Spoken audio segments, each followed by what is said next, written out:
Tama used to be a knight, taking on demons and fighting for humanity, but all that ended when he was killed by the demons. Now, he's been reincarnated as an S-rank Behemoth, a monster so powerful it could wipe out nations in the blink of an eye. At least, that's what his status screen says. But in reality, Tama looks like a small fluffy cat. He's grateful for a second shot at life, but being a monster feels strange after spending his human life slaying them. While he's still getting used to his new form, he notices an E-rank slime slowly wobbling toward him. Tama quickly realizes the slime plans to eat him. Thinking fast, Tama pulls up his status screen and unlocks a skill to defend himself. He chooses an ability to shoot rocks from his mouth and uses it to take out the slime. With the danger gone, Tama's stomach growls, reminding him he hasn't eaten since being reincarnated. He was hesitant at first, but he decides to try eating the slime. He was amazed by how flavorful it tasted. Even better, he discovers he can absorb skills from the monsters he eats. After finishing his meal, he gains the ability to store items. He was excited by this discovery. Tama decides to explore the rest of the dungeon to see what else he can eat. But thanks to his S-rank power, none of the other monsters stand a chance. He tears through minotaurs, golems, and snakes, feasting on them and gaining more skills along the way. So far, life as a cat hasn't been so bad, and Tama thinks he could get used to it. Meanwhile, an elf adventurer arrives at the dungeon entrance, ready to start her day. Back with Tama, he's busy exploring his new home when he stumbles upon a treasure chest in the middle of a room. Thrilled, Tama rushes over. He's never seen a treasure chest in person before, so he opens it eagerly. Inside, he finds a massive gem. Unfortunately, the chest turns out to be a trap, not a mimic, but one that teleports him to a hidden boss room. Tama suddenly finds himself standing on the back of an earth dragon. Unlike the other monsters he's faced, this one is also S-rank, meaning Tama won't be able to take it down in one hit. The earth dragon mocks Tama for daring to enter her lair, warning him she's going to kill him. But Tama's not backing down. He was literally reborn an hour ago, and he's not about to let that end so soon. Tama tries using his rock attack on the earth dragon, but since it's an earth dragon, the attack literally bounces off its tough scales and hits the ceiling, leaving a small hole. The dragon retaliates with a slash, and Tama activates his iron body skill to defend himself. While it keeps him alive, the attack still leaves him severely injured. The dragon, impressed that Tama survived her hit, mocks him for being too weak to win and lunges forward to finish him off. At the very last second, Tama activates a flight skill, slashing one of the dragon's eyes with his tail before escaping through the hole in the ceiling. Now flying out of the dungeon, Tama is bleeding heavily. He desperately tries to make it to safety before he loses too much blood. Near the dungeon exit, his body finally gives out and he collapses to the ground. As he lies there unable to move, he hears something approaching from around the corner. Feeling helpless, he knows that whatever it is will finish him off if it finds him. To his luck, the figure isn't a monster, but the elf girl who just arrived. When she spots Tama's near-lifeless body, she immediately rushes over to help. Tama wakes up hours later, bandaged and lying in a soft bed. Disoriented, he wonders where he is. But soon the elf girl enters the room, holding a bowl of milk for him. Tama remembers seeing her just before he passed out and is struck by her beauty. Her presence is so mesmerizing it feels like the very air around her gets warmer, and her graceful curves seem almost magical. The elf girl, relieved to see him awake, tells him how severe his injuries were and admits she has no idea how a tiny kitten like him ended up in the middle of such a dangerous dungeon. Tama quickly realizes she thinks he's just a regular cat and not the S-rank Behemoth he really is. Since he can't speak, he has no way to correct her. But honestly, why would he want to? Especially when sleeping on her soft pillow of bliss every night. Over the next few weeks, the elf girl, who introduces herself as Aria, takes care of Tama, nursing him back to full health. One day, after Aria heads out on her usual errands, Tama finds himself thinking about how grateful he is for all she's done for him.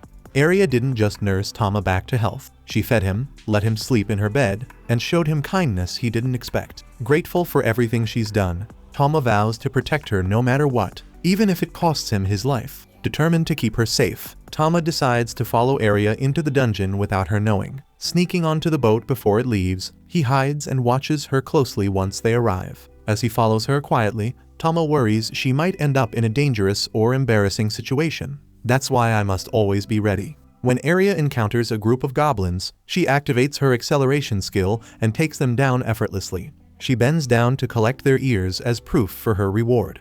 At the same time, Tama, watching from the shadows, is amazed. As a former knight, He knows good swordsmanship when he sees it, and Aria's speed and precision leave him genuinely impressed. Just as Aria finishes collecting the goblin ears, she spots another goblin peeking at her from behind a corner. She immediately takes a battle stance, ready to handle it. She's already taken down enough goblins to meet her quota, but if this one insists on attacking, she'll take care of it too. What she doesn't realize is that this isn't an ordinary goblin, it's a goblin mage. The goblin mage launches a massive fireball, catching Aria completely off guard, and she realizes she is in real danger. However, using his overpowered skills would expose him as a monster, and he doesn't want that either. So instead, Tama pushes Aria out of the way and slashes the goblin mage with his regular kitten paws. It's just enough to knock the goblin mage off balance, sending it tumbling down the dungeon stairs to its death. Aria is shocked and confused, doesn't know how Tama got there or how he managed to save her, but she's grateful.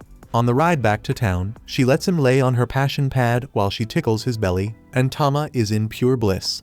Back in town, Aria heads to the Adventurers Guild to turn in the goblin ears. On her way to the reception desk, she's stopped by Lord Casman, a man she's met before but actively tries to avoid. Casman, as usual, starts pestering her to join his party. Aria politely declines, knowing full well Casman is a scumbag, but Casman refusing to take no for an answer, trying to sneak his hand on a secret mission to the Forbidden Zone. Before any peaches could be grabbed, Tama sinks his teeth into Casman's hand, latching on tight to teach him a lesson. Casman yells in pain, flailing around until he finally shakes Tama loose, but before he can recover, Tama lands on his face and scratches him up good, then casually hops back onto Aria's chest like nothing happened. Casman, now furious, reaches for his sword, ready to attack Tama. Before he can swing, the guildmaster Arnold Holswey Niger, better known as Anna, and absolutely no relation, steps in and grabs the blade mid-draw. Arnold calmly reminds Casman that the guild has strict rules against drawing weapons, especially for something as ridiculous as fighting a cat. He warns Casman that breaking the rules will come with serious consequences. Not wanting to mess with Arnold, Casman backs off and bolts out the door. Aria thanks Arnold for stepping in, and Arnold shrugs it off, complimenting Tama for standing up for her with that well-placed bite. Aria heads to the reception desk, where Arnold documents all the monster parts she collected to officially complete her quest. Afterward, she grabs a seat at one of the tables to spend some time with Tama. So far, things have been going fine, but Aria is starting to shift her way of thinking, because while tickling Tama's stomach, her finger starts drifting toward his stick, and she's getting a little too excited about tickling her cat's stick. Later, Aria starts preparing for a bath and decides to bring Tama along. Tama, ever the honorable former knight, refuses to join her. To him, it's a matter of pride and decency. There's no way he's getting into a women's bath. Of course, Tama ends up in the bath anyway. While they're soaking, Aria opens up about her desire to become stronger. She shares how her village was almost destroyed by demons years ago until the legendary sword Saint Alicia appeared and saved them all. Since then, Aria has dedicated herself to becoming as strong as Alicia. The next day, Aria and Tama head back to the guild, and on the way, Tama notices how well-liked Aria is. Everyone in town greets her warmly and treats her kindly. When they arrive, Aria greets Arnold at the desk. But Arnold's mood is serious as he warns her that today isn't a good day to stick around, and advises her to leave immediately. Before Aria can act on his advice, Casman storms in, smugly announcing that after being attacked by her cat, he went straight to the Baron. He shows off a special order from the Baron himself, declaring that Tama is to be put down. Aria can't believe what she's hearing. She hasn't had Tama for long, but he's already become incredibly precious to her. There's no way she's letting him be killed. Then she drops to her knees and begs Casman for mercy. But Casman, seeing her desperation, decides to use it to his advantage. He proposes a duel. If Aria wins, Tama gets to live. But if Casman wins, she has to become his wife. It's a completely unfair deal, especially since Casman is a higher rank than Aria. Still, she has no choice. If she wants Tama to survive, she's forced to agree. The duel begins, and Casman doesn't waste time. He kicks her hard in the side, knocking her back.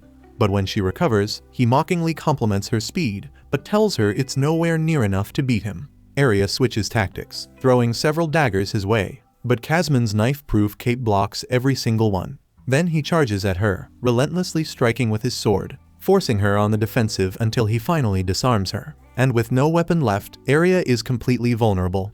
It seems like all hope is lost. Tama, watching from the sidelines, is torn.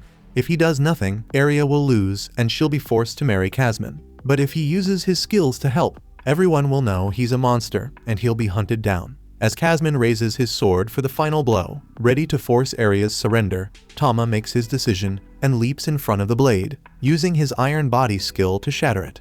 Before Kazman can react, Tama lets out a powerful howl, sending Kazman flying into a cluster of nearby trees. By pure coincidence, Kazman's broken sword flies in the same direction, aiming for the golden eggs. Let's just say Kazman isn't walking away from this duel unscathed. The crowd is stunned, murmuring as they process what just happened. They all saw the cat use skills, and the realization spreads quickly: this isn't an ordinary pet. Tama knew this would happen. He expected the backlash, knowing that once people realized he had skills, they'd figure out he was a monster. But even so, he's satisfied because he protected Aria. Aria and Arnold approach Tama. Instead of accusing him of being a monster, they start speculating about what he could be. After some discussion, they come to the conclusion that Tama must be an elemental cat, not a monster. Arnold declares Aria the winner of the duel, and everything settles back into place. Tama gets to continue his life as a ridiculously strong kitten, enjoying the comfort of the best bed in the world while keeping his secret safe for now. The next morning, Aria tries to cuddle Tama out of bed, but Tama decides to playfully mess with her ear, sending her into flustered. Being an honorable knight in his past life, Tama quickly stops and walks away, leaving Aria calling after him for more, making things even weirder.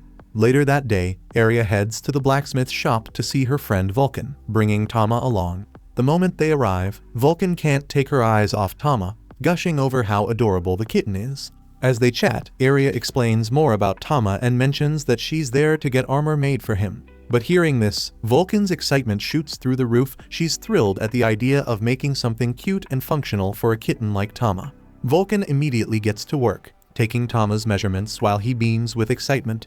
After assuring Aria that the armor will be perfect, Vulcan gets back to her other projects. Meanwhile, Aria bends down to talk to Tama, suggesting they go on an adventure together. Tama, eager for action, agrees without hesitation. Vulcan, however, gets fully absorbed in crafting Tama's armor, treating the task as if it's her life's mission. Shockingly, in under 10 minutes, Vulcan finishes the armor, and it's a masterpiece.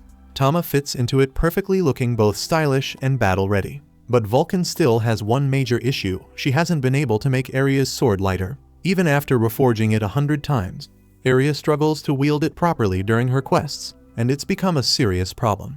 After thinking it over, Vulcan suggests they form a temporary party so she can observe Aria in action. That way she can figure out what's wrong and fix the issue.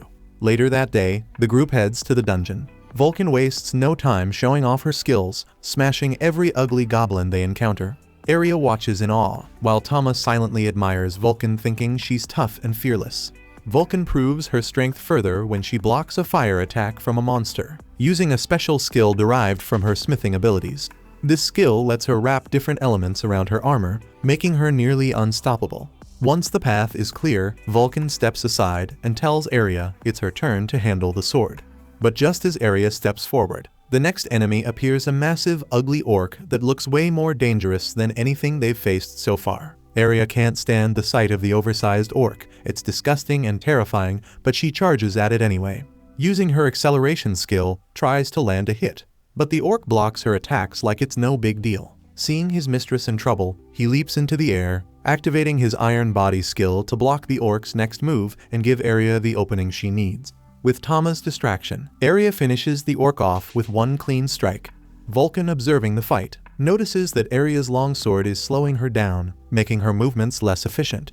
Aria, still not satisfied with her performance, tells Vulcan she wants a tougher challenge. She's determined to grow stronger. Vulcan nods and suggests they head to the next floor, where a horde of monsters is waiting. Aria, ready for anything, then she moves forward. But instead of facing terrifying beasts, she finds herself staring down a group of slimy, pervy ropers. Tama, horrified, worries that these creepy creatures might grab Aria from every angle. Vulcan warns her to stay sharp and avoid getting caught in their slimy grip. Immediately, Aria launches an attack using her acceleration skill, but the ropers are too fast. They're slippery, dodging her blows with ease. One of them even manages to snap her heavy sword in half. Just as one of the ropers is about to grab her, Vulcan hurls a knife toward Aria. Catching the knife mid-air, Aria wastes no time thrusting it into the roper's slimy body, taking it out instantly. Fired up, she moves on to the next roper. Vulcan, watching her closely, quickly realizes that Aria is far more effective with shorter weapons. In no time, Aria cuts through the roper's body parts with precision and speed, leaving Vulcan stunned. She knew Aria was skilled, but she wasn't expecting her to eliminate the second roper so quickly. Just as they think the fight is over, the roper's body suddenly splashes its goo all over Aria and regenerates its hands.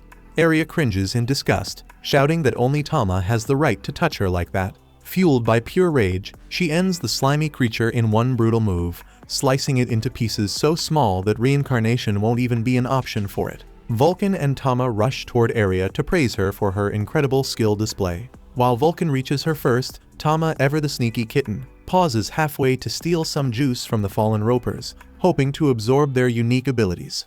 Meanwhile, Aria is still fuming at the roper that splashed her earlier. Fueled by rage, she keeps boring holes into its already shredded body. Tama watches, wide-eyed, unsure whether to be impressed or terrified. After the fight, Aria opens up to Vulcan about why she chose to wield a longsword in the first place. She recalls meeting the legendary sword saint as a child, someone she idolized and who inspired her to take up the blade. Even though the longsword isn't a natural fit for her fighting style, she's held onto it for years to follow in her idol's footsteps. However, after discovering how well daggers suit her, she decides it's time to embrace her true strengths. Tama admires her resolve and reassures her that this decision will only make her stronger. Seeing her growth, Vulcan suggests they explore a lower dungeon floor. Confident Aria can handle it with her daggers. Before heading down, the group takes a break near a Philosopher's Stone, a rare artifact that keeps monsters at bay within its radius. While resting, Aria examines the stone, which triggers painful childhood memories of her village being attacked by demons. Lost in thought, she doesn't notice Vulcan observing her. Vulcan gently asks if she's okay, but Aria brushes it off and quickly changes the subject to avoid dwelling on her past. Meanwhile, Tama frolics in a nearby pool of water, prompting Aria to join in. She casually sheds her plot armor, giving Tama an unobstructed view of the bigger picture. Vulcan soon joins them, and the three take a dip in the pool. Tama swims around acting all casual, doing his absolute best not to let his eyes wander to their watermelon season.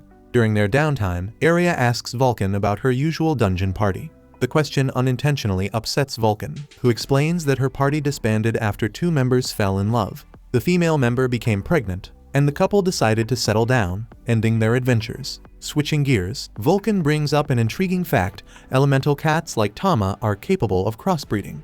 This makes her wonder what might happen if Tama grew larger and entered a serious heat season. Aria, shockingly unfazed, lights up at the thought. She tells Tama to hurry up and grow bigger, grinning as she jokes about wanting meow meow babies with him.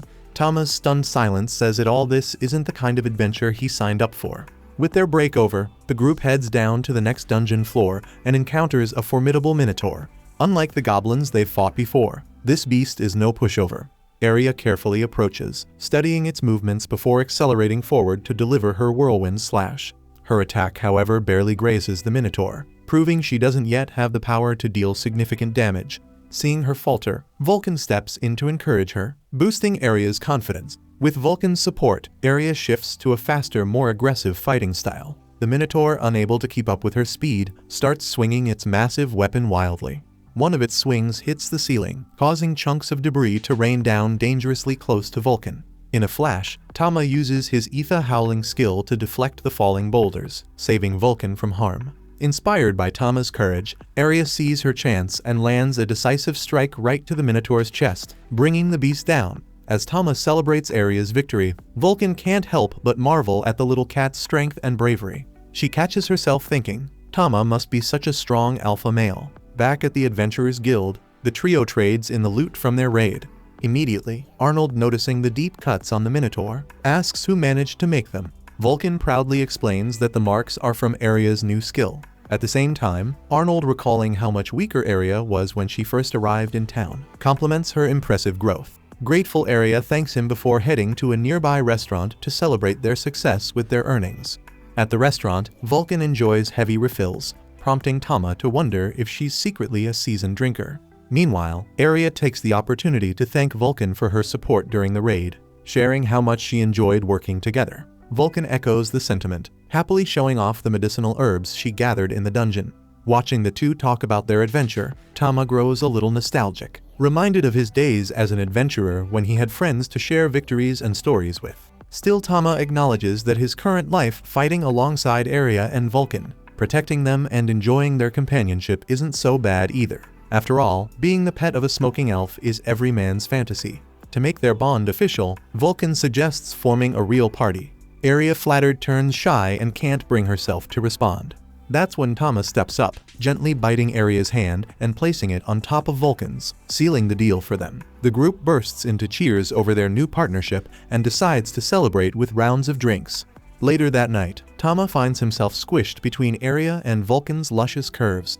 Unable to sleep, he hears Aria mumbling in her sleep about not wanting Tama to get too rough. Tama raises an eyebrow at the odd comment, but stays calm, brushing it off. To clear his head, he checks his stats and notices he's eligible for evolution. But evolving could turn him into a massive behemoth, threatening the cozy life he's built with Aria and Vulcan. Tama decides against it, choosing to stay as their loyal, lovable pet. The next morning, while walking through town, Aria and Tama come across two thugs harassing a young girl, accusing her of being a pickpocket. Without hesitation, Aria steps in. When the thugs notice her elemental cat companion, they recognize trouble and quickly take off. Aria comforts the girl and learns she's an orphan. She decides to take the child to a nearby church where nuns care for orphans. While overhearing the nuns' conversation with Aria, Tama feels a deep respect for his master's kindness and silently vows to support her even more. That evening, Arnold calls Aria to the guild to congratulate her on her promotion to C rank. He presents her with a shiny new pendant as a reward for her progress. Their celebration is interrupted by a loud commotion at the quest board. Arnold explains that people have been disappearing in the nearby town of Leonard, with rumors swirling about demons being behind it. Hearing this, Aria's grudge against demons reignites. She asks Arnold for more details and confidently declares her determination to take on the emergency quest, ready to face whatever lies ahead. When Aria heard the story, she started grilling Arnold about everything she knew about the case. Vulcan started worrying about how fired up the elf was to take charge, thinking she might be biting off more than she could chew. Aria wasn't backing down though. She wanted to act fast before anyone else got hurt. Arnold saw how determined she was and told her he'd back her up no matter what. Arnold also mentioned that with how things were going, some mercenary crew might scoop them up soon. While they were talking, a young guy in a tunic walked into the guild and introduced himself as Cedric. Right away, the crew recognized him. He was the Duke's eldest son, famous for running labyrinths. Cedric gave Vulcan a warm hello and let Aria know they'd be fighting together soon. Tama started remembering who Cedric was back in the day during the war they called Ragnarok. Humans went head-to-head with demons, and even though they lost a lot of people, they pulled through because of this crazy strong kid known as the Grand Mage. He led them to victory and became a living legend. Amid all the buzz, Aria started worrying their squad wasn't big enough to handle what was coming. But Arnold told her not to sweat it. Cedric had a way of surprising everybody. When Aria clung to Cedric affectionately, Arnold gave her a heads up to keep that stuff private. Curious about their dynamic, Aria asked if they were a couple. Vulcan confirmed it, leaving Tama not knowing what to say. The protagonist had been quiet this whole time, but when they got back home, he noticed his master wasn't herself. It made sense with all the danger they were about to face. Tama gave her a little face lick to cheer her up, and she kissed him back, surprising him. Tama snapped out of it as the group got ready to hit the road. Along the way, they linked up with new teammates, silver-haired Danny, a humanoid monster named Howard, the redhead Kenny, and Marietta. Aria introduced Tama to the crew, and his cuteness worked like a charm. Marietta even took turns carrying him. But their peaceful trip hit a bump when a pack of orcs blocked the road. Cedric turned to Danny and asked him to handle it. Without breaking a sweat, Danny took them all down without using any special skills. Vulcan, curious, asked about his abilities, and Kenny confirmed Danny didn't need any tricks to get the job done. Aria started realizing how strong the Ragnarok heroes really were. Meanwhile, Tama was amazed by Danny's raw power and got hyped about fighting alongside him. When night rolled in, they made it to Leonard village. The locals were all over Cedric with thanks. One villager mentioned a lot of people had gone missing, and a search party sent to the ruins hadn't come back. Another girl got snatched the night before. Hearing that, Aria couldn't help but think back to when her homeland was invaded. The village leader said Cedric and his crew were their last hope to survive the night. Knowing the group was beat, the villagers didn't waste time. They whipped up a meal for them. Later, back at their lodging, Aria asked the crew why they became knights. Danny opened up first. His family was broke, and he joined to pay off their debts. Howard had the same story. As for Kenny, she was needed money to buy medicine for her sister, and Marietta wanted to free her dad from slavery. Listening to them, Tama could feel how heavy their reasons were. Even Arya felt bad for bringing it up. But the knights didn't see it like that. They weren't ashamed of their pasts. They'd handled their debts and were walking their own paths now. Cedric kept it real, saying he didn't care about love or family stuff as the Duke's son. He joined the order because he didn't have a better plan and found his thrill in taking down monsters. His bluntness didn't sit right with everyone though. After dinner, it was bath time. The girls headed off, and the boys, feeling bold, tried to sneak a peek. Tama wasn't having it. He caught them red-handed and with a loud shout sent Danny and Howard sprinting back to their quarters. Cedric watched it all go down, more curious about why his team was so hyped for their mission than about what they were trying to see. After cleaning up, they dived deeper into the labyrinth, completely unaware they were being shadowed. Something was stalking them, watching their every move. To the creature, they were just walking meals. But it wasn't ready yet. It needed to bulk up before making its move. Soon enough, a pack of sea werewolves blocked the path. Then Howard the tank stepped up, throwing up his giant shield and taunting the wolves to lock their attention on him. That gave the rest of the crew room to attack. Cedric showed off his skills with sharp, precise sword strikes, while Arya jumped into the fight, determined to prove she wasn't sitting this one out. Tama, spotting those armed-up wolves, thought about letting loose a fierce roar, but decided to hit them with a water strike instead. He took one werewolf down in a flash and dropped two more right after, leaving his crew wide-eyed and stunned. The big bad, watching from the shadows, couldn't believe how fast his wolves got wrecked, especially by Tama, who seemed to have control over elemental power. Even though his crew was tough, he wasn't about to let these folks push further into his turf. He was ready to pull out more weapons or step into the fight himself if it came down to it. Back with the squad, everyone was tripping over Tama's crazy skills. Arya, fully caught up in the moment, made it loud and clear she wanted to feel the weight of his power. Tama thought her words were kind of odd but held himself back, reminding himself she's still his master. Not long after, the crew entered a room with a vibe so heavy it made everyone freeze up.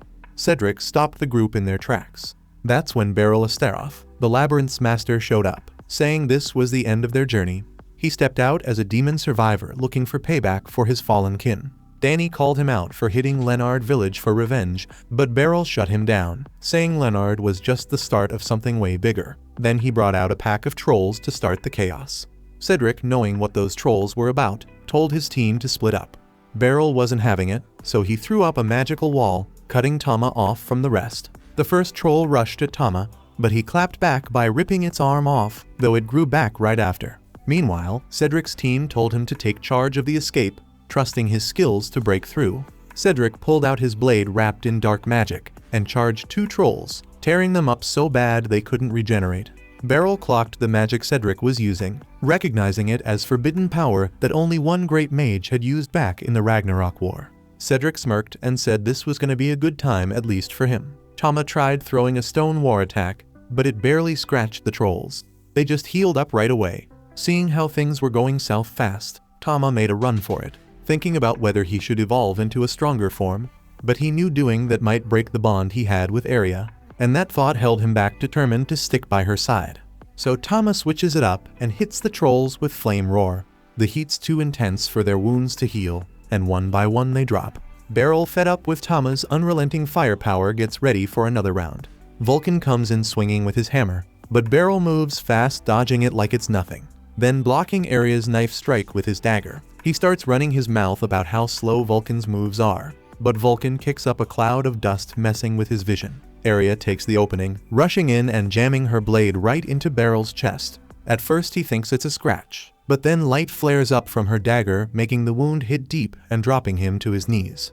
In a last-ditch move, Beryl lashes out with his dagger, slicing Arya with a cut that's more than skin deep. The squad rushes to her side while Tama panics, thinking the blade might have been laced with poison. Even while hurt, Beryl grins, talking big about how humanity's done for when true power rises again.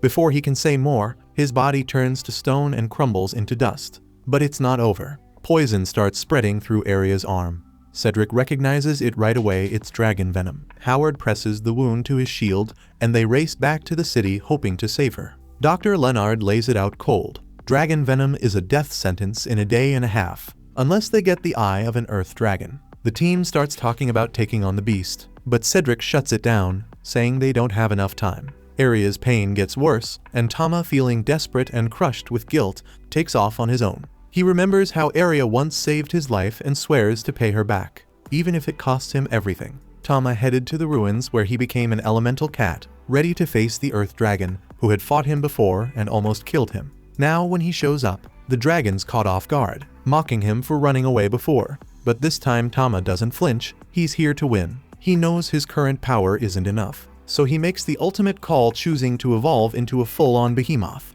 ready to end the fight once and for all. Tama, now in his colossal form, lets flames rain down while roaring at the dragon below. The beast moves too fast, though, darting in to send her own burst of flames, before locking her teeth into Tama. Tama's eye flickers with pain, but it's all part of his plan. He knew she'd get careless and go in for the bite, thinking she had the upper hand. That's when he swings his flame edge and bursts her eye immediately. The dragon finally goes down defeated, but Tama's energy burns out with it. He shrinks back into his usual small furry self, but there's no time to dwell on his powerless state. He grabs the dragon eye and stashes it in his storage before flapping his tiny bat wings and flying off the battlefield. Back at the hideout, Aria's clinging to life. She's all patched up, Vulcan's bawling next to her, and the crew's standing around watching the heartbreaking scene. Then, a heavy thud outside makes everyone jump. Cedric and Danny rush out and find the dead Earth Dragon with little Tama lying there, his fur all messy and his body sprawled out like he's ready for a nap. Cedric shouts that there's no time to waste and tells the crew to grab the dragon's eye and heal Aria. Tama quietly sends a prayer for her, not realizing she's trapped in a deep, dark dream. In Aria's nightmare, she's back in her village, flames tearing through everything. She's 13 again, watching demons hunt for the Philosopher's Stone, destroying anyone who dares to escape. She remembers how scared she was, how she froze and even embarrassed herself. Then out of nowhere, a cat a lot like Tama shows up and saves her life. When Aria wakes, memories of her past hit her, and she realizes why she's always had such a soft spot for cats. She notices Tama snuggled up beside her and feels a little comfort. The next morning, everyone's hyped to see Aria doing better. Even Arnold's ugly crying with relief. But the poison in Aria isn't gone yet, and she spends the next few days resting up, trying to recover. That night, Tama sneaks off to hunt for monsters. Ever since he took down the Earth Dragon, he's been stressing over how his transformations work. His massive form is gone, but he's picked up some fresh skills from the dragon. He spots a big buffalo-like monster and decides to test out his new moves, Dragon Claw and Dragon Fang. Within seconds, the buffalo's toast, and Tama's blown away by how strong he's become. Then out of nowhere, a soft sound of footsteps makes him freeze. Suddenly, a girl with ragged clothes and a smooth, striking face steps out of the shadows. What's weird is how she's acting like she already knows Tama, calling him the strong one. She even sniffs his armor like some kind of creep. Turns out, she's been hunting him for a while. The creepy lady demands to know why he's back in his weak mode before breaking into a wild chase, screaming and yelling. Honestly, it's as if she's treating it like a mating season, putting on a show that could outdo any nature documentary, all to get Tama and his strong body. Tama freaks out and scrambles into a tiny hole, barely dodging her grab. She's totally unhinged, and it's giving him the creeps. He manages to escape, but the whole thing leaves him shaken. When he gets back to Aria, she's fast asleep. Tama snuggles into her side, still rattled by that weird lady. As he drifts off, something about her feels oddly familiar, but he can't put his paw on it. The next morning, Aria has Tama all dressed up in linen and frills, looking cute as ever. They head out for a little picnic. Aria sets it all up and hands Tama some berries. As they're relaxing, Aria starts talking about the Earth Dragon. She brings up how they found Tama all banged up next to the dragon's dead body. Then she starts reminiscing about her past and asks Tama if he remembers the stories she's told him. She talks about how the demons attacked her village Lumineers back in the day. An elemental cat just like Tama saved her life. The whole village would have been wiped out if it weren't for the Sword Saint stepping in. That was the moment she swore to become a warrior. She left her mom and family behind, promising to come back strong, but now she feels like she's always the one getting saved. Tears start rolling as she talks about how Vulcan, Cedric, and everyone else are always stepping up for her, even though she swore to protect them. Tama jumps up, comforting her in his own little way, and she gets what he's saying. She shouldn't beat herself up, she's done plenty too. After all, she was the one who took down Beryl. Later they visit Vulcan, who's got some fresh armor ready for Aria. Turns out she scored some good money from beating Beryl and selling loot from the trolls Tama handled. She put it all into getting top-notch gear. The armor's lightweight and perfect for her, and areas over the moon bouncing around in excitement. Vulcan starts nerding out explaining all the details, while Tama just sits there admiring his master in her awesome new battle outfit. After all that, the three of them set off to try out the new gear on some monsters. Walking into the tunnel area brings on some nerves.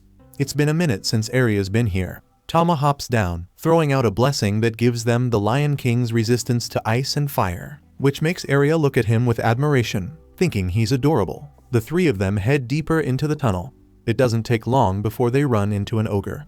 Area doesn't waste time, she charges forward, catching even Vulcan off guard. She moves so fast it seems unnatural. With one clean blow, she rips the ogre's head off. She starts celebrating her new armor and sharp knives, but Tama suddenly freezes. He's sensing something or someone. Sure enough, the creepy woman shows up again, rambling about destiny and acting strange around Tama. Area takes one look at her and asks if she's some lost adventurer from Ruin, but the woman keeps staring at Tama, sticking her tongue out in an unsettling way. She claims she was born from the darkness and doesn't know anything about a place called Ruin. Then, wiggling her fingers toward Tama, she says she needs to get to him. Vulcan tries to brush it off, saying maybe she has amnesia, but then the woman starts blurting out things nobody should say. She even demands that Tama impregnate her. Area immediately steps in, waving her off and reminding her that Tama's just a little kitten. Then Tama bolts straight into the food court zone to hide. That sets the creepy woman off even more. She notices how Area has tamed the little meow meow. Still, Area, being generous, offers her a place to stay with them, promising Tama that she'll keep him safe. The woman agrees, realizing this is her best shot at staying near the little powerhouse. On the way back, they decide the woman needs a name. She acts uninterested, but Area points to a star and suggests calling her Stella. She explains it means beautiful in her homeland. Seeing that Tama approves, the woman finally agrees to go by Stella. When they get home, it's time for the tough job of cleaning Stella up. Stella complains about how long it's going to take, but Area keeps at it, scrubbing her down until she's sparkling clean. Afterwards, Stella jumps up, saying the stone Area used is amazing at getting things clean. Vulcan laughs, telling her it's called soap. Feeling confident now, Stella cannonballs into the pool, splashing water everywhere and playing around. Area then calls Tama over, gently cleaning his tiny paws. Seeing this makes Stella burn with jealousy. She yells, saying it's unfair and demanding to be the one to wash Tama. Area shuts her down quickly, saying she's the owner, so only she gets that privilege. Later that night, Tama wakes up hearing Stella call his name. He looks over and sees her creepily staring at him, then realizes she's speaking to him telepathically. Tama's caught off guard, but Stella isn't. She coolly reminds him about how he took her down in the past.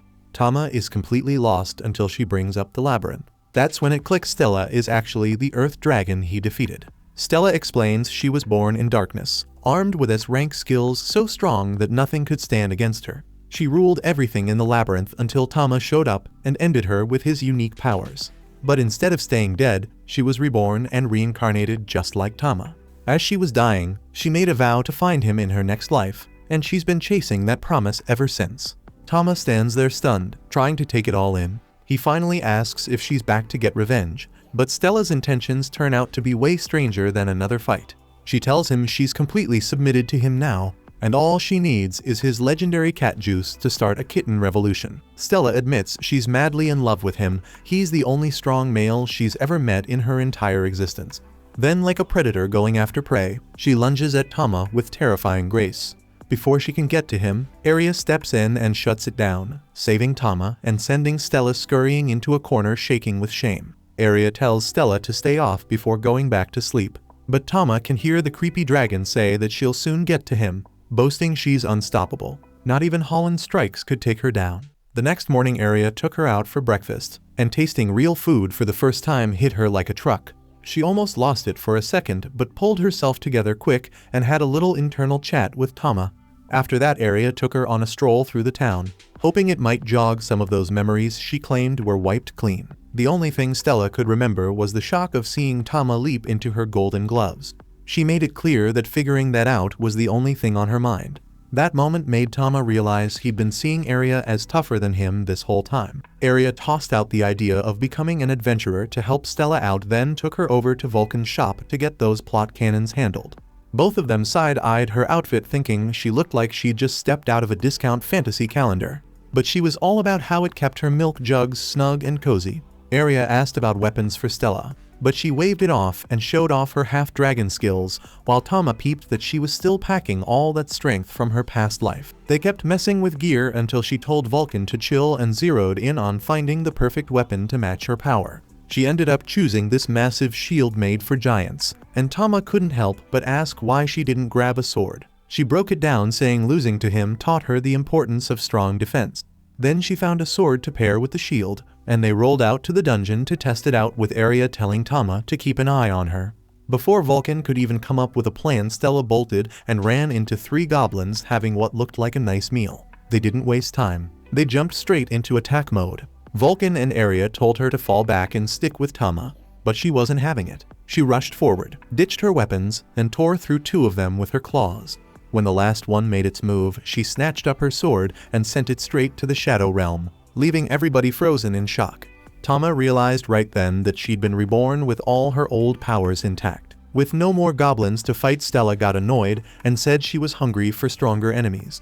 They decided to go deeper into the dungeon, where they came across 2 orcs. As they charged, Stella grabbed the first one and smashed it against the wall. The second one froze up, thinking twice about attacking, but it was too late. The corridor was painted with their insides, and the girls decided to push even deeper into the dungeon. Eventually, they hit a spot crawling with bacteria blobs. Before Aria could even warn her, Stella dove straight in, only for those slimy tentacles to send a nasty chill down her back. Tama stepped in and showed her exactly what would happen if she got tangled up, making Stella flip and go for a wild attack. The blobs weren't playing. They snatched her sword and kept her at a distance before drenching her in a sticky slime shake. That set her off, and she completely lost it. Aria and Vulcan rushed to back her up, but Tama noticed that Stella's meltdown was tied to her dragon instincts kicking in. Tama activated a tentacle ability, pulled the girls out of danger, and dropped a massive water blast that wiped out the slimy menace. Once the chaos was over, Stella felt like a total fool for letting herself get handled. Tama calmed her down with some soft words, promising to keep her safe from harm. That promise hit Stella hard, and her snail started leaking extra slime as it couldn't handle the emotion. Finally, Stella decided to let Vulcan help her out. Vulcan promised to train her up so she could become a legit part of the team. That talk brought back flashes of all the adventures Stella had wrecked before. She remembered how strong they were when they worked together, and instead of regret, it fired her up with this crazy excitement. In a wild moment of panic, Aria went all dramatic, begging Tama to whip out his legendary tentacle moves, claiming it was the only way to handle her explosive crisis. Tama barely had time to process the ridiculous request before Stella started stripping off her armor like a lunatic. Lucky for everyone, Vulcan stepped in at the last second, shutting that nonsense down before it got worse. After that episode, they got back on track, prowling the dungeon for their next unlucky target. They took a quick break to figure out where Stella fit into their squad plans and how she could roll with the team when things got heated. After talking it out for a minute, they ran into a group of orcs, and Stella didn't waste time. She whipped out her shield and got in their faces, daring them to come at her. One of them took the bait, charging at her wild and reckless. She stayed cool, sliced its arm clean off in one swift move, and moved in to finish it off. But right when she was about to put it down for good, the thing panicked and made a run for it. She wasn't letting it go though, and chased after it without hesitation. Tama kicked on his enchanted enhancement ability, juicing up Aria and Vulcan's magic while cranking up Aria's obsession with his Tama baby pickle. They tore through everything in their way until they stumbled on a bath and decided to hop in and chill out. Within seconds, Tama was fighting his own thoughts as he got another eyeful of those milk jugs, which they made even harder by putting them right in his face. He finally gave in and leaned on Aria's milker to try and relax. But then Stella brought her dragon pillows into the mix, challenging Aria for Tama's attention. Stella had clearly decided Aria wasn't on her level and thought she could treat Tama better. Aria wasn't having it, and things heated up fast. Vulcan tried to play peacemaker, suggesting Stella take the spot as Tama's junior wife, but that only made it worse. Their chest-to-chest showdown got so intense it launched Tama straight into the ceiling.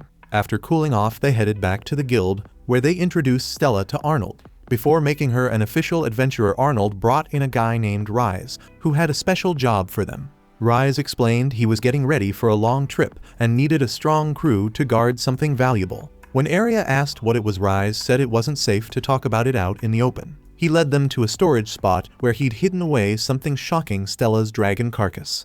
Rise lays it out, saying this is what is left of some beast that went out swinging against its enemy. At least that is how it looks to the merchant, and that is all he needs to see before buying it up. While Stella stays locked on that skeleton, Tama taps into her mind, checking if she is good. She answers, saying something about it feels off soon as her eyes hit it.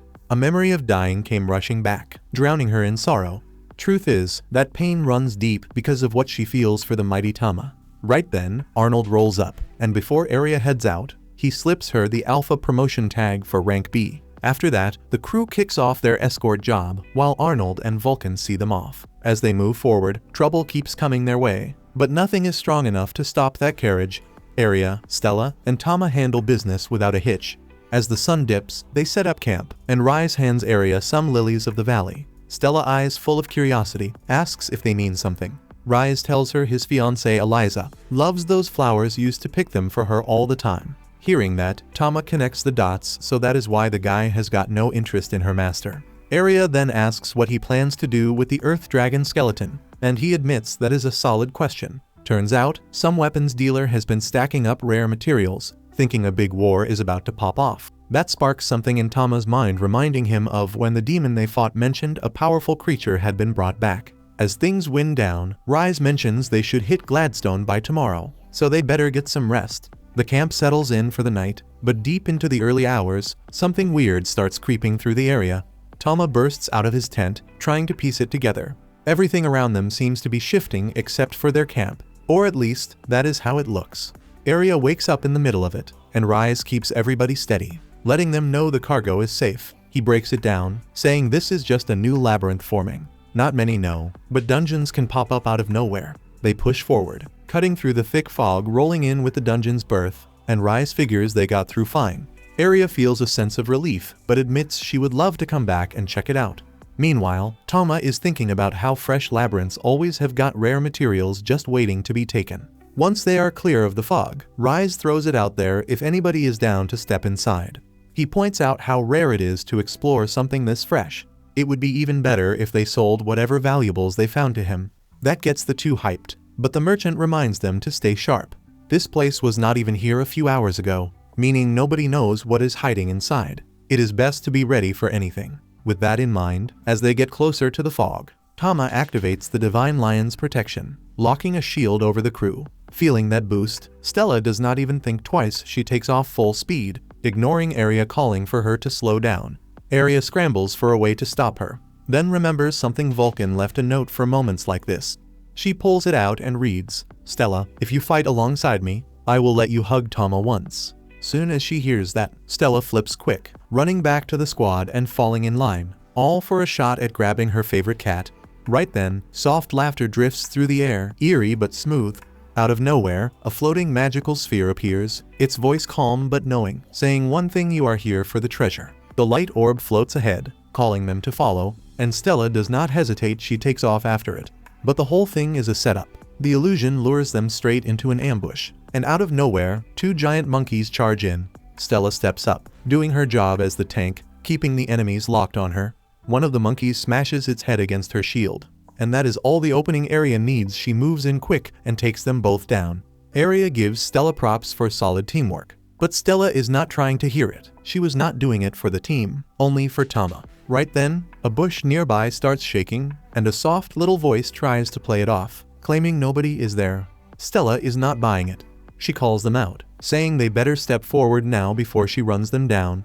In response, two pixies pop out, both completely different in size. The smaller one introduces herself as Lily, a high pixie, while the taller one is Fairy, a high dryad. Stella, always thinking with her stomach, wonders what they taste like.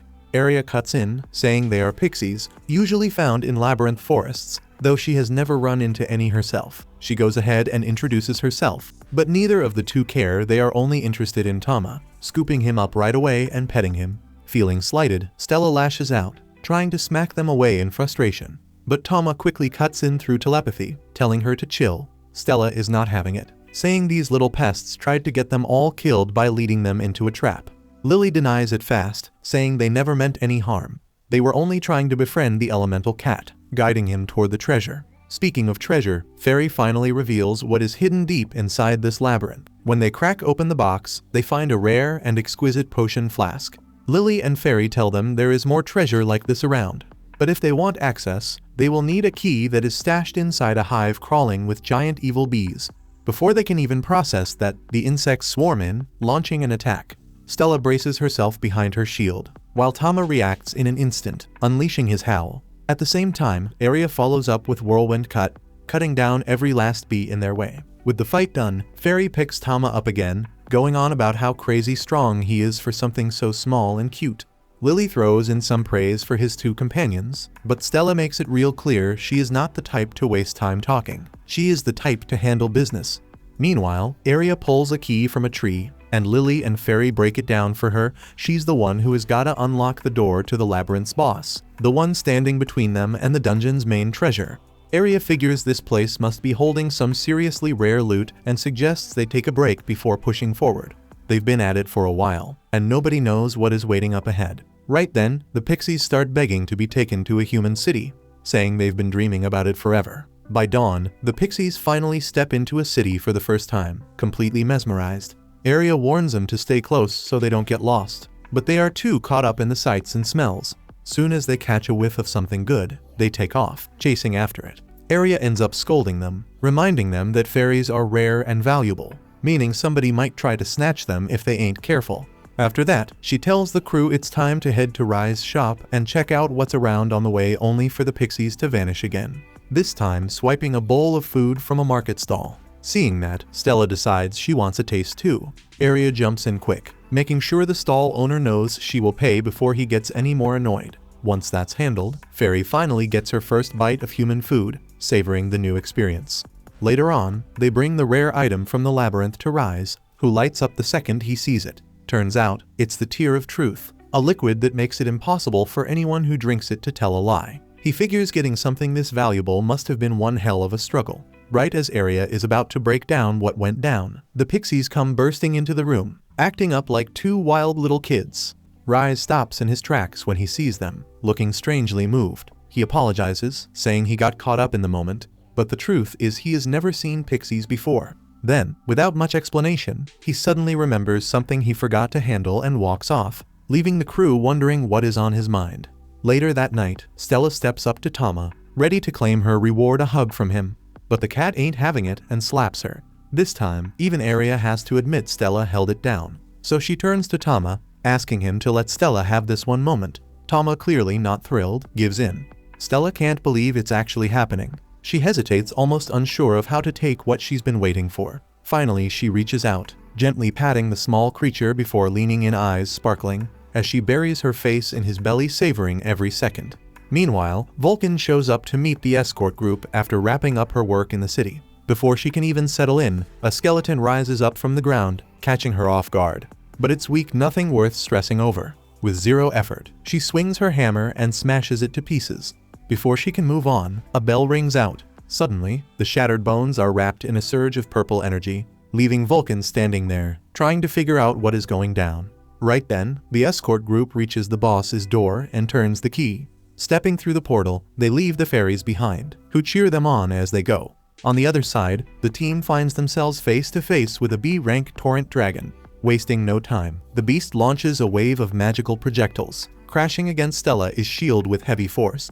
But Stella ain't the type to back down. She pushes forward without hesitation, smashing the dragon with her shield and locking its attention onto her.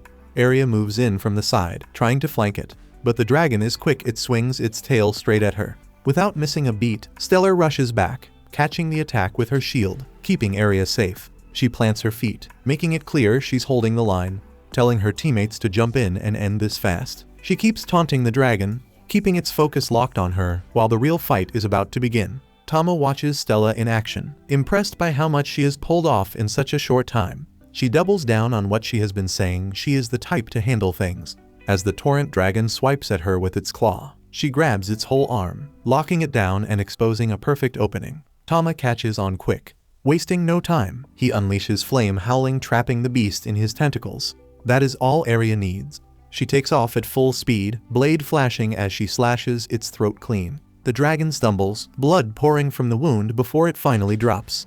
Tama pumps his fist, celebrating their first boss kill, throwing praise at his master. Stella stands proud, making sure they all know they could not have done it without her. Not long after, they find a treasure chest holding 2 scrolls. As soon as they activate, a wave of pure power surges through Area, unlocking an ancient ability, Sacred Blade.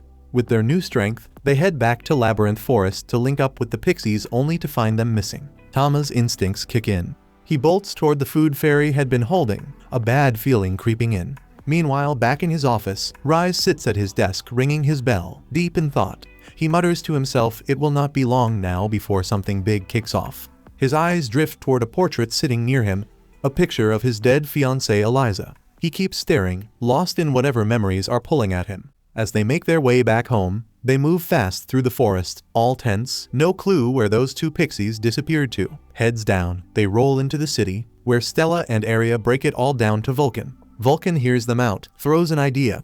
Maybe they need to check the tavern. Out of nowhere, a butler steps in with 2 hooded men, straight up saying Count Gladstone is looking for Area. The way this guy talks, it's obvious he ain't just passing a message. His eyes roaming all over them, checking them out. Then he throws in a comment about Stella and Vulcan, talking about how striking they are, saying the Count would love to see them. Stella has no idea what he's hinting at, but turns him down anyway. Area keeps it firm, tells him they got things to do, says they'll stop by later, whoever this Count even is. The butler don't like that, makes it real clear, saying no to the Count ain't a choice. That's when it clicks, this ain't just some invitation. Vulcan catches on quick, steps in, says they'll get ready now. Once the guy's out the door, Stella turns to Vulcan frustrated, saying they need to be looking for the fairies, not dealing with this creep. But Vulcan tells her she's heard some interesting things about Count Gladstone. Riding in the carriage, Vulcan finally lets it out. This so-called noble got a rep for snatching up women. That's when Stella connects the dots. Could he be the one who took Lily and Fairy?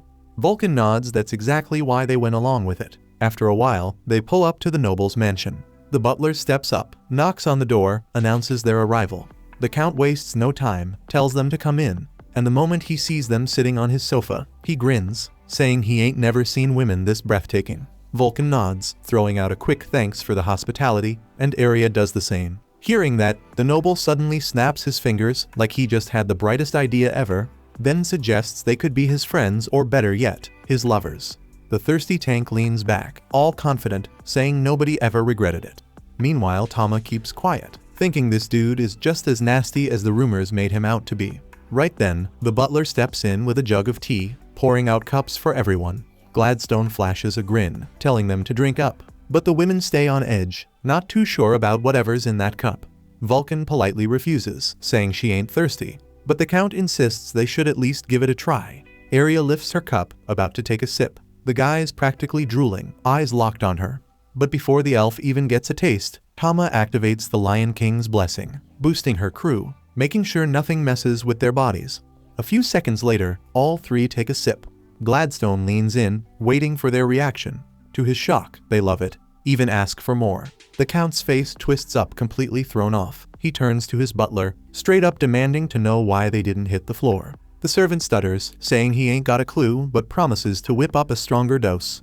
Before that tension settles, Stella slams her fist on the table, voice cutting through the room. She wants answers. Where the hell are Lily and Fairy? Without a second thought, she grabs the Count by his shirt. But he sticks to his story, swearing he don't know nothing. Through telepathy, Tama tells her to back off. Stella hesitates, then lets go, trying not to make things worse. Area steps in, throwing out an apology for her friend's outburst. But the Count suddenly flips the whole thing, eyes narrowing, says they must be demons, possessing these women's bodies. Then he declares that he's got no choice. Gotta purify them using his family's special method, starting with locking them up. Hearing that, the butler claps his hands. Instantly, the noble's men, all hooded, all armed, close in. Stella lets out a sharp breath, all sarcasm. Thanks heaven for walking them straight into this mess, then squares up ready to take these guys down. But in her head, Tama's voice cuts through, says now ain't the time. Meanwhile, Area and Vulcan try to keep things cool, telling the Count they ain't here to start trouble. Before anything else can be said, a soldier bursts in, eyes wide, says the undead just stormed the city. People are running, chaos everywhere. Then it gets worse. The horde ain't just causing havoc, they're moving straight toward the mansion. Gladstone's face drains, and without thinking, he barks out orders, telling everybody to pack up and run. But the butler ain't so sure, says leaving now is suicide. Better for the Count to stay upstairs where it's safer. That's all Gladstone needs to hear. In a blink, he orders every last servant to protect him with their lives. The butler turns back, asking what to do about the guests. But the so-called big pimp noble don't even spare them a second thought. With that, the whole crew follows him, leaving the girls on their own. Arya lets out a breath, eyes full of worry, says she can't ignore what's happening to the people outside, they gotta do something about this invasion. Her friends don't hesitate, they're in. Outside, it's a nightmare. Skeletons swarming every street. People screaming, running, trying to get away, but it's chaos. Arya and Vulcan take charge, guiding the townsfolk toward the hills, making sure they got a way out. Once the civilians are safe, Arya wastes no time. She jumps into battle, side by side with her elemental cat. Stella ain't staying back either. She slams through skeletons with her shield, breaking bones left and right. But deep down, she's annoyed these things are way too easy. Not far off, a skeleton creeps toward a defenseless kid. Before it can strike, Vulcan steps in, smashing it to pieces, then scoops the little girl onto her back, getting her out of danger. When she catches up with the crew, she lays it out straight. They ain't gonna win this fight by just taking out skeletons. The only real move is to find whoever's pulling the strings. Arya agrees there ain't time to waste, they gotta split up. Vulcan stays focused on getting the townspeople to safety and keeping the kids safe.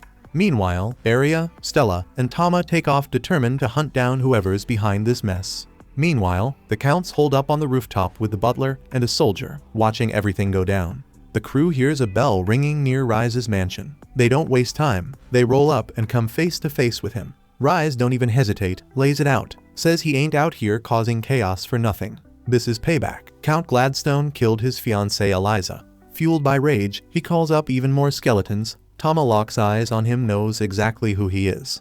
Ryze keeps talking, says by himself he can barely summon 2 skeletons, but with Lily and Fairy, his power shoots through the roof. Then with a smirk, he pulls back his robe and reveals the 2 pixies trapped and powerless. That sets the crew off. Tama's mind races. He figures Ryze used that bell to control the fairies, and that arrow in his hand ain't no way that's just for show. Then before they can even react, Ryze lifts the arrow, smirks as he drains the mana right out of Lily and Fairy, feeding his need for revenge, calling forth something bigger. Fairies got insane amounts of mana. With their power, he unleashes a blast that levels his entire house. When the dust clears, there it is, the reason for all this madness, a massive skeletal earth dragon, the thing he's been waiting for. Ryze grins, mocking the crew, says none of this would have happened without them. Then without hesitation, he steps right into the dragon's chest like he's becoming its heart. That's it for Stella. Seeing something so sacred get defiled like this, she loses it, charges straight through the horde, ripping skeletons apart like they're nothing. But before she can even get close, the dragon's massive paw smacks her clean across the battlefield. Tama moves fast, unleashes the ether howl, shattering the dragon's tail. But before they can even breathe, the bones piece themselves right back together like nothing ever happened. Now it's Arya's turn. She steps up and unleashes her new move, Holy Blade. The dragon finally takes a hit from the holy damage, but there's a problem. This skill burns through mana fast, pushing her body past its limit. Tama catches on quick, knows he can't shift into his Behemoth form right now, so he warns Stella their master can't use Holy Blade again yet. They gotta buy some time, gotta get Lily and Fairy out of there. No hesitation, Stella charges in, shield first, smashing through the skeleton horde, clearing a path straight to the dragon. Tama follows from above, moving through the air. Back in the city, the people throw up barricades, doing whatever they can to hold their ground. But Vulcan rolls and ain't no way she's leaving them to their fate. The little girl slips off her back, spots her mother and bolts straight to her. Meanwhile, Vulcan drags her hammer across the ground, sparks flying. Then the line she carved erupts into flames, building a fiery wall that cuts off the enemy's advance. Back near the dragon, Tama lets loose with a flame howl, blasting his target. But then Stella ends up pinned beneath one of the beast's massive paws. She grits her teeth, digging deep, using her shield to push back. Ain't no way she's losing to a pile of bones. Tama sees the opening, calls up his tentacles, reaching for Lily and Fairy, getting them clear so Arya can go in for the kill. The elf steadies herself, charging up her move. Meanwhile, Stella plants her feet, uses her integral traction technique, strengthens her legs, and forces her way free. Then in one swift move, she swings her sword, slicing the beast's left arm clean off. Tama ain't done either. He strikes with flame edge, cutting through the dragon. And then comes Arya, with Holy Blade in hand. She drives the final blow straight into the beast's core. With that, the monster vanishes into thin air, gone like it was never there. Rise drops to the ground, staring at the empty space where his revenge used to be, grief washing over him as he realizes it's all gone, dust in the wind. Arya steps up, voice steady says this ain't the real Rise. Eliza would never have wanted revenge. But the man ain't hearing it, refuses to let go, still burning with rage. He rings that bell again, dead set on leading his army to victory. Except this time, only one skeleton moves slowly, steadily, making its way toward him. When it reaches him, it takes his hand, and in an instant, shifts turning into the image of his wife. The world around them melts away, replaced by a vast peaceful field. Eliza smiles soft, says her husband never thinks straight when he's upset. Rise breaks down, tears streaming, begs her to forgive him, admits it was all his fault. Eliza looks at him, gentle but firm, says he's got to make it right. The road won't be easy, but he'll find a way. Then just like that, she fades away for good, taking the bell with her, and with it, the entire skeletal army. That bell was the only thing holding them here. Back in the city, Vulcan watches, stunned as the undead crumble into nothing. Meanwhile, up on the rooftop, Gladstone shakes, eyes wide in terror as the creatures keep climbing.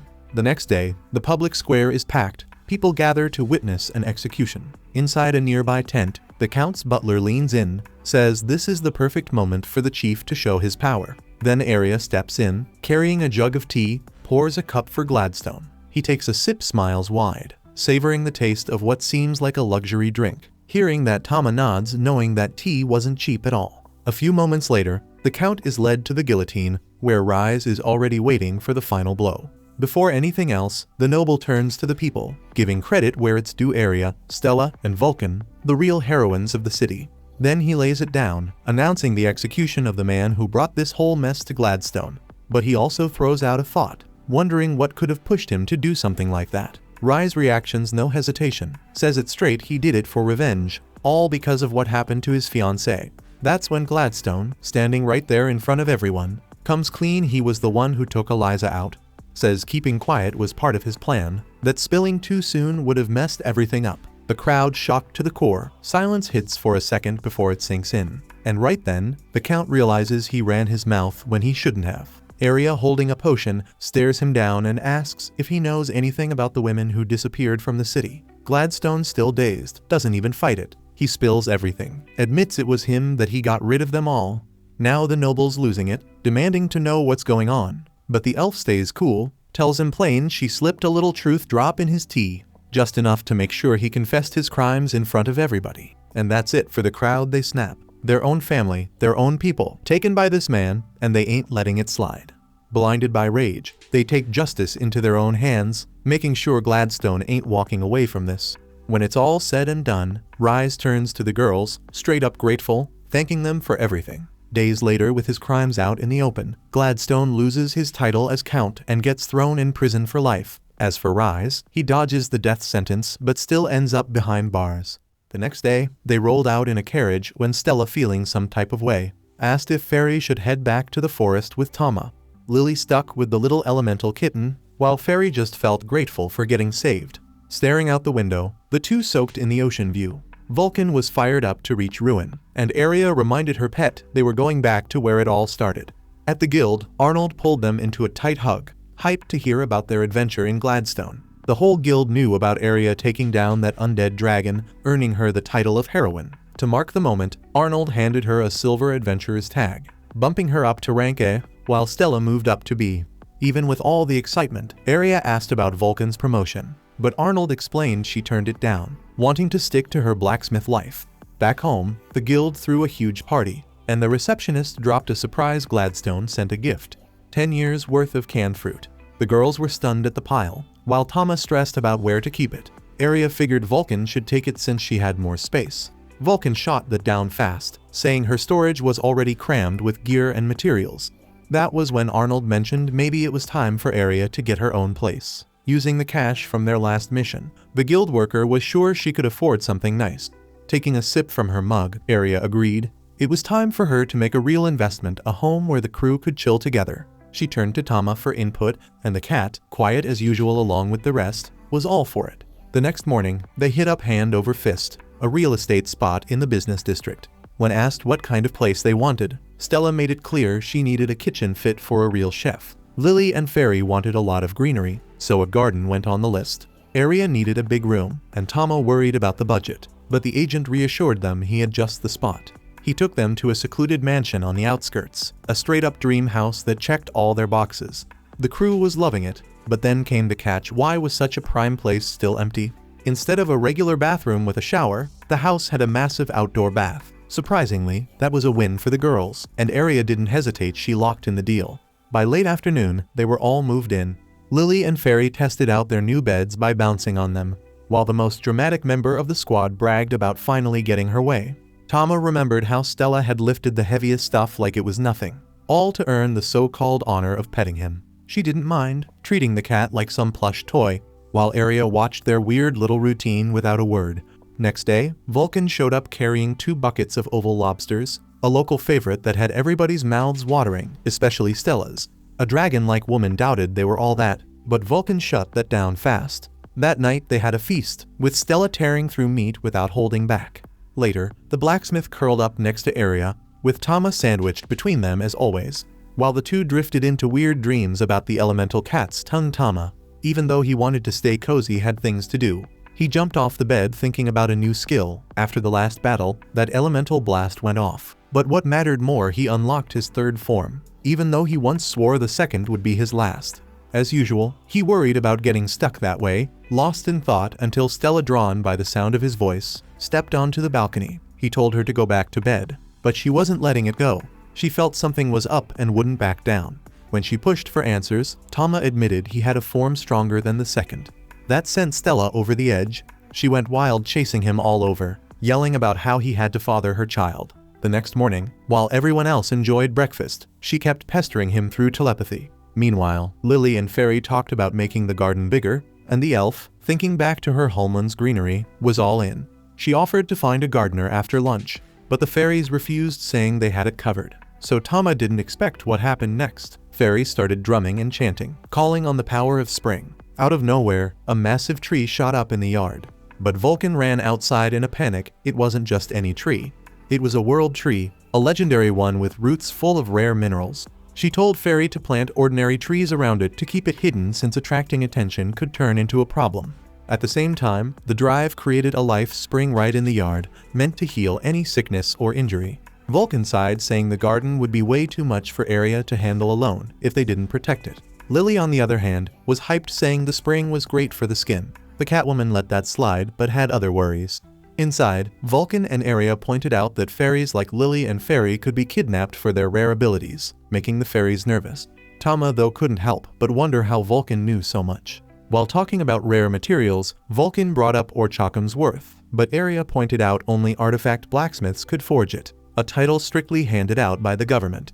Tama doubted Vulcan was on that level, since she kept dodging promotions and had zero ambition for it. Right then, Arnold burst in with urgent news. A powerful monster had shown up on the 1st floor of Ruin's dungeon, already taking lives. The team decided to check it out, but the fairies hesitated, afraid of exposing themselves in such a dangerous place. Seeing the sadness in Aria's eyes, Tama let out a sharp meow, planted his paws firmly, and stood his ground, then immediately glanced around, making sure no one was taking this too seriously. Aria didn't know exactly what was on his mind, but she figured he wanted everyone to be part of the mission. With that settled, they entered the dungeon, where the fairies finally joined and got some gear from Vulcan for safety. Right at the entrance, they ran into an E-rank goblin and a tougher than expected D-rank hobgoblin. Wanting to prove themselves, Lily fired a fairy bullet straight through the goblin's skull. In the same time, Fairy used Branch Whip to hit the hobgoblin, impressing the crew. Tama took note Fairy had solid mid-range attacks, real potential in a fight. The battle ended fast, but then a deep roar echoed through the dungeon. Vulcan guessed it was a minotaur, though Aria wasn't convinced something that strong would show up this early. Something was off. Stella picked up despair in the sound. Deeper inside the maze, and a rank troll was feasting on its fallen prey, including the very minotaur they had guessed. As they got closer, they finally saw the source of the terrified scream. Aria told Tama to stay back, eager to test her own progress. Lily and Fairy set up an ambush, but when Lily fired a fairy bullet, it couldn't pierce the troll's thick hide. Fairy hit it with Branch Whip, managing to wound it, but the thing healed instantly and spotted them fast. The troll swung its massive club, but Stella blocked it with her shield. Vulcan smashed its foot with her hammer, making it roar in pain while Aria darted in, slashing in quick bursts. Stella shouted for Lily to hit the eye, and Fairy followed up, breaking the monster's guard. That gave Stella an opening to lunge forward and stab it straight in the chest, but the troll still wouldn't go down. With the enemy barely hanging on, Vulcan signaled Aria, who finished it off with a holy blade and a triple strike.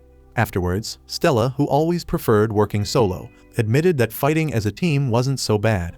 Aria told them they needed to head back and report everything to Arnold. In the same time in the royal capital, a scout rushed in to warn the king monsters were getting unnaturally aggressive, probably summoned by demons. Elsewhere, an elf who looked exactly like Aria turned to a soldier saying the time had come. Arnold comes back to the group with big news: the Emperor invited them to his palace. Aria doesn't feel worthy of meeting him, but Arnold tells her not to worry. Vulcan backs him up, though she's got a bad feeling about it. The following morning, they hit the road toward the capital, traveling for days before they finally arrive. The palace guards are waiting and escort them straight inside. Most of the group is excited, but Vulcan isn't. Inside the grand hall, they come face to face with Emperor Giselle and his top knight, Julius. What throws Aria off is how the Emperor already knows Vulcan, calling her by name. Turns out, during the Ragnarok war against the demons, Vulcan wasn't just involved, she was a hero. Julius explains that she's been given the title of an artifact smith, a high honor. But instead of embracing it, Vulcan asks for something else. She wants to be a regular blacksmith. Right then, a portal tears open and Beelzebub steps out, a sacred demon lord who sided with humans. Aria tenses up at the sight of her, and Beelzebub picks up on it instantly, calling her out by reading her mind. But Julius scolds her for doing that. Beelzebub lays it all out: the capital needs their help against the Four Fiends, a demonic force trying to resurrect Namen, one of the 7 great demon lords, who has the power to bring back an entire demon army. Tama remembers his last encounter with a demon, realizing how dangerous this is. He and the party decide to fight alongside the Emperor.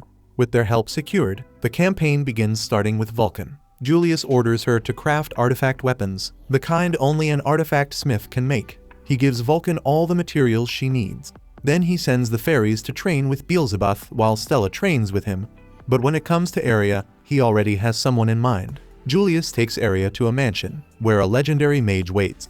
Before Aria can take it all in, another elf appears dressed in maid clothes. It's Alicia, the sword mage who once saved her.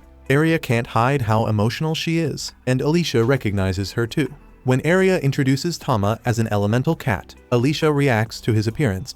Then she looks at Aria and tells her training is about to begin. Aria says it's been her dream to train under her. Alicia accepts the challenge, and training starts. Aria pulls out her sacred blades ready to prove herself. Then Alicia grabs a wooden sword. Aria feels the sheer weight of Alicia's aura pressing down on her, so strong that she even imagines getting stabbed. But instead of backing down, she pushes through the fear and goes at Alicia with everything she's got. Alicia dodges with ease but smirks, saying Aria has passed the test. Only the brave deserve to be trained by her. Meanwhile, Vulcan is deep in her work, crafting artifacts with precision that leaves every blacksmith around her in awe. At the same time, the fairies are training under Beelzebub, who hands them books to study, though she can already tell just how much mana they're packing. Then we see Stella is locked in a duel against Julius, who refuses to take her seriously. Even with her dragon strength, Stella gets taken down easily when Julius trips her to the ground. He scolds her. She gotta stop swinging like a headless chicken and start thinking. Meanwhile, over with Aria, Alicia tells her to chill for a bit. Right then, Vulcan shows up and pulls Alicia into a hug, revealing that they're old friends. Aria watches them, pointing out how close they seem. Alicia explains that they first met when the great mage, her master, took her in. Out of nowhere, Alicia starts tweaking, rambling about the great mage and how his majestic ding-a-ling made her squeal, before grabbing Aria to gossip more about him in the bath.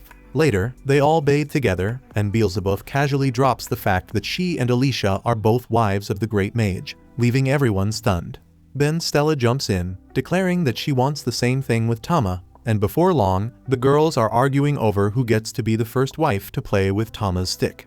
At dinner, they sit down to a meal of perfectly cooked meat steak made by Alicia. She tells them the recipe came straight from the great mage himself, who hails from a land called Japan, a place nobody has ever heard of. Later that night, while everybody's knocked out, Tama takes a quiet stroll alone. Alicia appears beside him and tells him to protect the others when the time comes. Then she reveals that she already knows the truth: Tama is a behemoth. That catches him off guard, but what throws him even more is realizing that she's been keeping it to herself on purpose. The following morning, training pushes on. While sparring with Stella, Julius picks up on something unusual. He steps back and apologizes when he spots a nest of eggs beneath him. Without realizing it, Stella had been shielding them the whole time. He acknowledges her strength, but points out a key difference. She doesn't need a reason to be strong, but Arya does. As the sessions wrap up, everyone manages to unlock their new abilities except for Arya, who's still struggling. Determined to keep going, she begs Alicia to continue training her so she can awaken her skill too. Before anything else happens, Beelzebub appears with urgent news and puts an end to their training. Back at the crib, she reveals that the 4 fiends have surfaced in different locations. 2 are already being dealt with, but the other 2 are their responsibility. One of them has appeared in Alicia's homeland. Even though she's retired, she agrees to step up and defend it.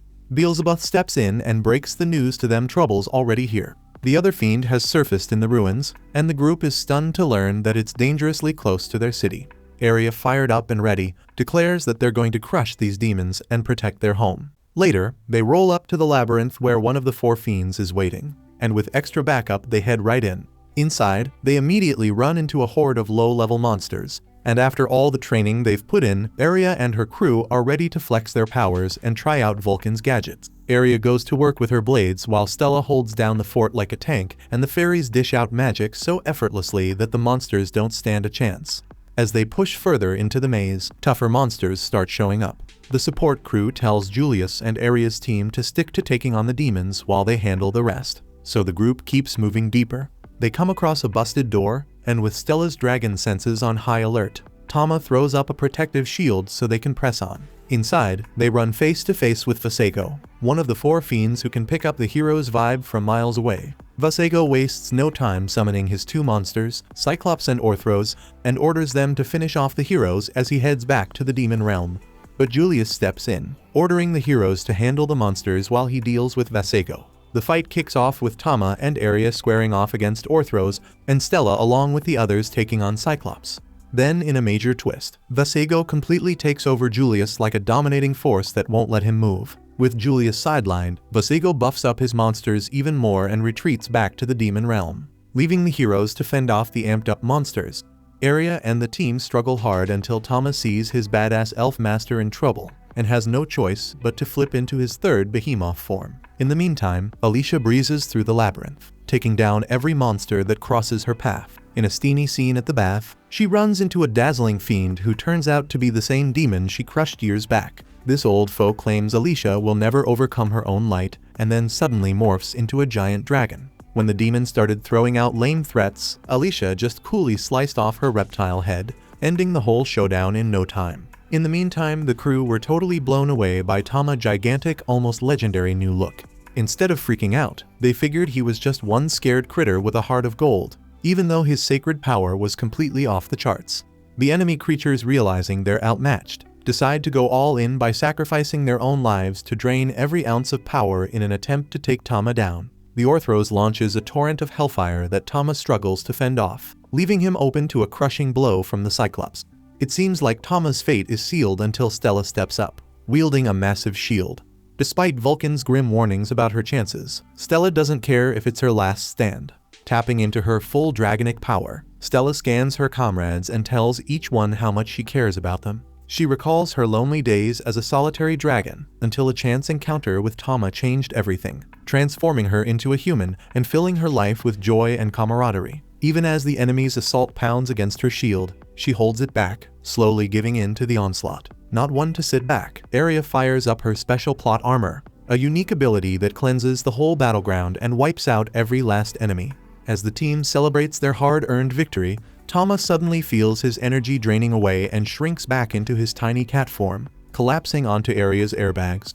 Moved by the moment, Arya embraces Stella and gently tucks Tama in between the cushions for safety. Over in another corner, Vasego senses his monstrous minions falling one by one. Although he can't believe the humans pulled off such a win, he's already cooking up new schemes. In the castle, the Emperor praises the crew for their triumph, but reminds them of a troubling prophecy. Vasego is destined to lead a demon horde straight to the elves' homeland.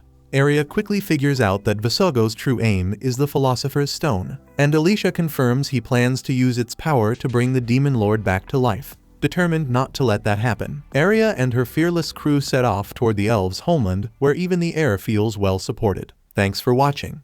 Please hit like and subscribe, it makes all the difference.